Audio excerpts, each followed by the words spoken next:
आप पार्टी के मंत्री मनीष सिसोदिया को शराब प्रकरण में गिरफ्तार करने को लेकर यहां आप पार्टी के दर्जनों कार्यकर्ता एवं पदाधिकारी गांधी प्रतिमा के समक्ष धरने पर बैठे, प्रदर्शन किया और केंद्र सरकार एवं भाजपा के विरोध में जमकर नारेबाजी की। कार्यकर्ताओं द्वारा नारेबाजी के बाद एक ज्ञापन जिला प्रशासन को दिया गया, जो राष्ट्रपति के नाम जब से आम आदमी पार्टी राष्ट्रीय पार्टी बनी है, तब से भारतीय जनता पार्टी के अंदर बहुत बौखलाहट है। जब से आम आदमी पार्टी एक मजबूत विपक्ष के तौर पे पूरे देश में भारतीय जनता पार्टी के काले कारनामों की कलई खोलने का काम कर रही है, तब से भाजपा आम आदमी पार्टी को बदनाम करने के लिए रोज नए षड्यंत्र करती है। अभी तक जिस मामले को लेकर मनीष सिसोदिया जी को कल सीबीआई ने गिरफ्तार किया है, उस मामले में जो पहली चार्जशीट दाखिल की थी उसमें भी मनीष सिसोदिया जी का नाम नहीं था। जो दूसरी सप्लीमेंट्री दाखिल की उसमें भी मनीष सिसोदिया जी का नाम नहीं था। लेकिन तानाशाही करते हुए, संविधान को ताक पर रखकर, कानून को ताक पर रखकर आम आदमी पार्टी के दूसरे नंबर के सबसे बड़े नेता और दिल्ली के यशस्वी उप मुख्यमंत्री और शिक्षा मंत्री, जिनके काम का डंका पूरी दुनिया में बज रहा है, उनको गिरफ्तार कर लिया गया। प्रदर्शन के दौरान आप पार्टी के कार्यकर्ता एवं पदाधिकारियों ने आप पार्टी को बेहद ईमानदार और भाजपा को बेईमान और भ्रष्टाचार बताया। कट्टर ईमानदार और देशभक्त नेताओं को गिरफ्तार किया जा रहा है और दूसरी तरफ देश के इतिहास का जो अब तक का सबसे बड़ा घोटाला रहा है, मोदी अडानी महाघोटाला, उस पर मोदी जी जुबान तक खोलने को तैयार नहीं है। तो आज पूंजीपति घरानों के गुलाम बनकर मोदी जी काम कर रहे हैं। देशभक्त नेताओं को, ईमानदार नेताओं को, ईमानदार पार्टी को सिर्फ इस वजह से परेशान कर रहे हैं कि आम आदमी पार्टी अब देश भर के अंदर लोकप्रिय हो रही है, आम आदमी पार्टी फैलती जा रही है। इस वजह से वो आम आदमी पार्टी को रोकना चाहते हैं। लेकिन आम आदमी पार्टी का एक एक कार्यकर्ता आज देश भर के अंदर सड़कों पर है। आम आदमी पार्टी के साथ इस तरह की जो ज्यादती की जा रही है भारतीय जनता पार्टी के द्वारा, उससे पूरा देश आक्रोशित है। और हम ये बता देना चाहते हैं कि अब जिस लड़ाई का आगाज ईडी, सीबीआई, पुलिस के माध्यम से भारतीय जनता पार्टी ने किया है, उसको अंजाम तक ले जाने का काम आम आदमी पार्टी करेगी। आम आदमी पार्टी का एक एक कार्यकर्ता तब तक शांति से बैठने वाला नहीं है जब तक भारतीय जनता पार्टी को जमींदोज नहीं कर दिया जाएगा देश भर के अंदर से।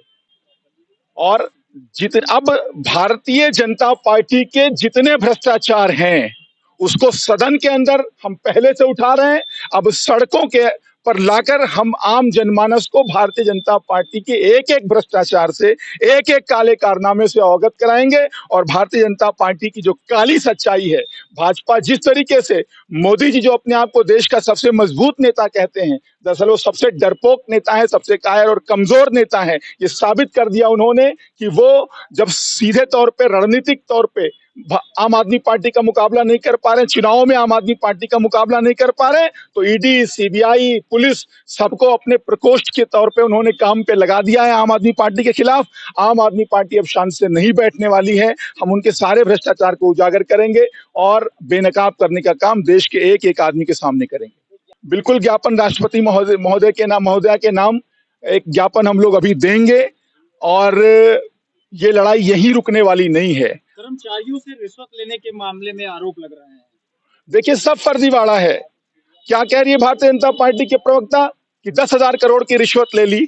आप बताइए कि सीबीआई ने उनके गांव में जाकर छापेमारी की, उनके घर में जाके छापेमारी की, उनके बैंक अकाउंट्स खंगाले, उनके बैंक लॉकर्स खंगाले, कहीं से कुछ नहीं मिला, 1 रुपया नहीं मिला, कोई संपत्ति नहीं मिली। किस आधार पे ये बात कह रहे हैं? कहाँ गए वो पैसे? दरअसल ये सिर्फ एक प्रोपेगेंडा है, क्योंकि पूरा देश इस बात को जानता है अब कि भारतीय जनता पार्टी इस देश की सबसे बेईमान पार्टी है और आम आदमी पार्टी इस देश की सबसे कट्टर ईमानदार पार्टी है। तो आम आदमी पार्टी के ऊपर दाग लगाने के लिए भाजपा इस तरह के षड्यंत्र कर रही है जिसमें उसको कामयाबी नहीं मिलनी है। बौद्ध प्रांत के प्रदेश अध्यक्ष इमरान लतीफ ने जब सवाल किया गया, भाजपा ने आरोप लगाया है तो उन्होंने लाखों करोड़ रुपए पंजाब के चुनाव में लगा दिया है। इस पर इमरान लतीफ ने जमकर अपनी तारीफ की और भाजपा भ्रष्टाचार और उनके उद्योगपति अदानी को भी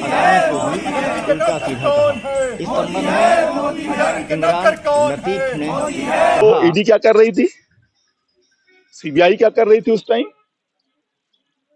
कहाँ है इस बात के एविडेंस, कहाँ है प्रूफ?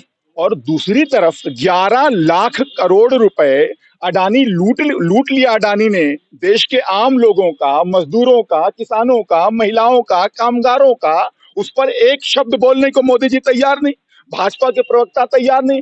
भाजपा के प्रवक्ता भारतीय जनता पार्टी के प्रवक्ता होने के बजाय अडानी के प्रवक्ता बन के बात कर रहे हैं। जो इतना बड़ा भ्रष्टाचार करके बैठा, उस पर कार्रवाई कब करेंगे, उस पर जुबान कब खोलेंगे? तो वहां जुबान नहीं खोलेंगे क्योंकि उनके नौकर के तौर पे काम कर रहे हैं।